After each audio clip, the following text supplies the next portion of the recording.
Good morning, good afternoon, fellow traders. This is Tao of Trading, and I'm just gonna post a quick update on the markets. Has been a week approximately. We had our trading above the last swing high, smaller swing high time frame, which we talked about last video. So I just wanted to update what my thought on the market is right now. I'm going to do the ES, the YM, the Dow Jones, and the NQ. I'm just going to briefly touch on crypto at the end, so it should be approximately 8 to 10 minutes. Anyway, we definitely traded above this last swing high on all our markets now, the last swing to the low, which for me gives us a chance to actually fish for some longer term longs and to actually maybe see a real bottom forming after a brief retest to the low. So like wherever we go down, there is a potential to hold and trade higher and maybe even make new all-time highs over the next couple of months. So that's what my view is right now. Of course, if you zoom really far out, you could still make an argument for this real swing here and say this is the actual swing we have to trade above on the weekly and above time frames, right? So keep that in mind. On the weekly time frame, I'd say we're still internally retracing the last swing. So yes, the swing is traded above, but now we're trading this range of swing. So that's where you look for some resistances on the way up, which are things like here, maybe something here. Mark them and then you see what happens.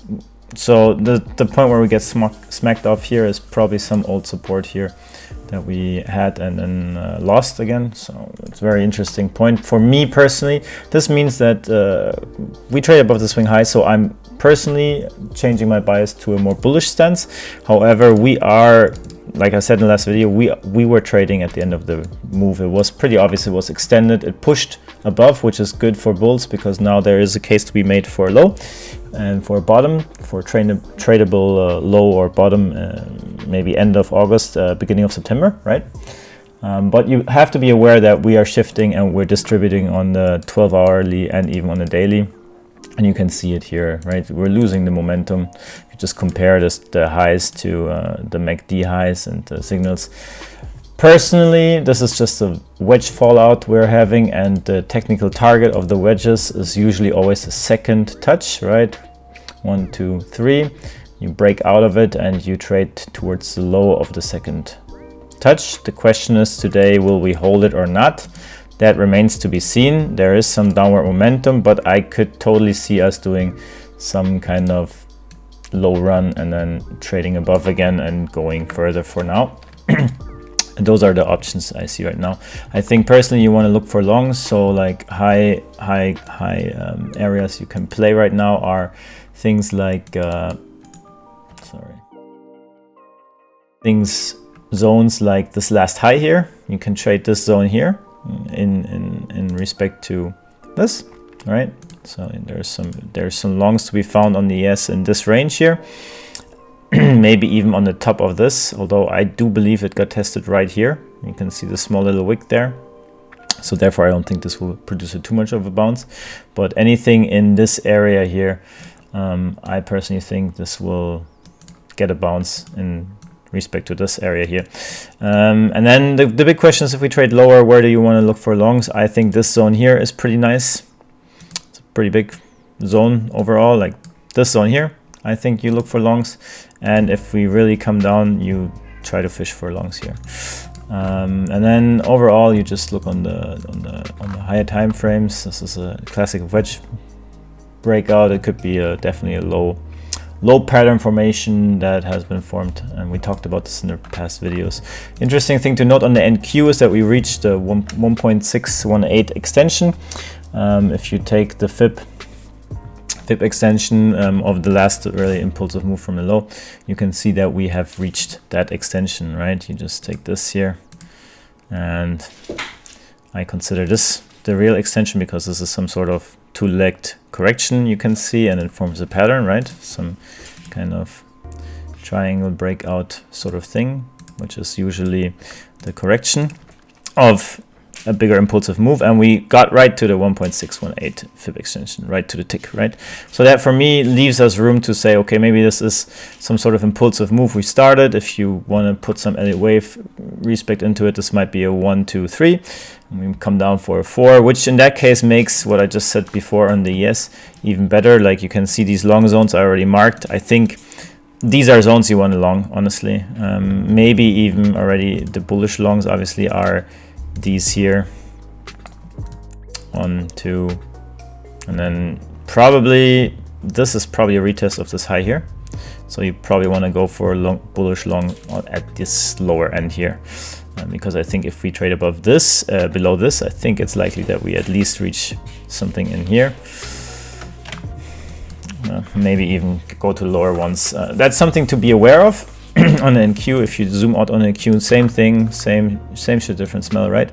You can see technically this is the last bigger swing that is significant on a weekly time frame, but as I said, on a daily we do have some reversal confirmation for me personally, or reversal potential. The confirmation obviously would be if you take trades and they work out and we trade to the upside more. So same thing here. I am looking for some retrace and a bounce, either here, here, or here, right? Obviously stair stepping down. There are some trend lines to be lost, some supports to be lost. In all, technically, you have to be aware that, in my opinion, this is only lower time frame loss here, and overall we're still very bullish, right? So I think this trade to the high here from this low, that's the real swing you gotta lose to actually trade lower to these regions here for those longs to work out. Otherwise, that's why I think you want to be longing this area here on the NQ, or at the same time look for stocks that have a similar pattern or look like they have some nice pattern, breakout pattern or whatever when we reach this area here. Anyway, on the Dow Jones, what I marked here in advance is I'd like to see a weekly close above this, because this is some sort of megaphone pattern, right? You can see these trend lines. This would be quite bullish if we close above it, and then we could even retrace at some point and retouch here. It would be fine for me personally, but be aware that I sound like a broken record, but let's be honest here, we are extending heavily. We have had consecutive weeks of up, and usually there should be some down force at some point, but you cannot deny that this is at this point very bullish price action. Now don't fucking long the top obviously, and long support, don't long resistance, right? But overall, personally, I am looking for longs. I'm going to be looking for more longs on tickers. However, I don't think the time is right now. I think it's more like next week, maybe in 2 weeks. And that's, I think, the tradable low we will have for a potential bottom. We'll have to see if it works out, right? Because on the weekly, obviously, and on the monthly, we still are lacking some momentum, even though this retest here is highly bullish. We have to be aware that there is still some dragging of downward momentum. So it would be completely possible to just trade to these lows and retest the lows and bounce from there, which, oh, that's very, very, very nice and handy. There's some confluence here, right? You see this area here. We marked that out before. So those are my thoughts on the market right now. I am not really looking too actively for longs. I will trade lower time frame short scalps and maybe daily swings, or maybe even a few 2 to 3 day daily swing positions, just if I see anything particularly on stocks. But I am not too keen on longing too hard on the futures, where I'll be scalping. I will probably be scalping to the short side if I will be scalping at all. Other than that, there is the Bitcoin. If you look at the Bitcoin here, I, for shits and giggles, marked out some Elliott wave prospects, but I don't think these are working out at all. Probably if you want to go for some leading diagonal, something in this line here, something to this degree. But it's very sloppy, so I'm not a fan of Elliott wave. I used to trade that way back, but has not been profitable for me, so I am just sometimes checking on FIBs and seeing where we end.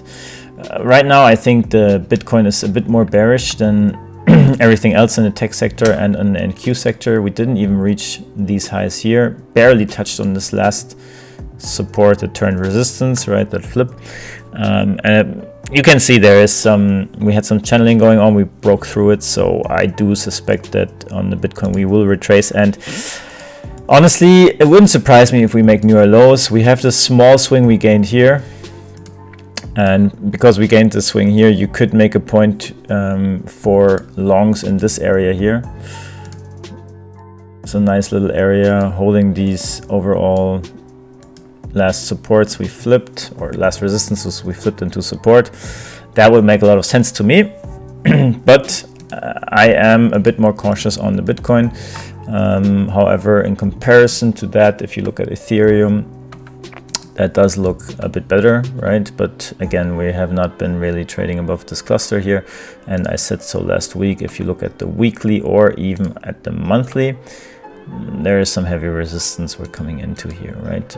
I think there is a high potential that we see the tradable low for Bitcoin and cryptos in general, or especially the majors in September as well, when we find the low on the NQ and maybe a tradable bottom. And I think it could have some confluence to crypto as well. But I do think that there is still a possibility of making a new low, and even if it's just a small wick, some event that wicks us down to the 800 to 400 region. So be aware of that. Overall, the bounce was definitely not a bad place to bounce. We marked this on some video way past, but yeah. I think that if we crumble a bit on the indices, which we might be starting to, then it's highly likely that Ethereum will get some problems too. There's nothing really tradable for me on Ethereum. It does look as well like some sort of wedge, like on every other asset class as well, right? So be aware of these things. I hope if you were long, you took some profits. If not, this might still be a good place. I think we're going to have some sort of bounce today, but we will see how hard everything is dragging down, right? Keep in mind, if we fall out of this wedge, the classic target would be somewhere on the second touch, so it could even be some sort of fake out, right? Anyways, that concludes this video. I will be posting some basic support and resistance video shortly, I think, and just to give some more info and some perspective on how I trade and how I would trade certain support and resistances. Anyways, take care, have a good day, trade safe.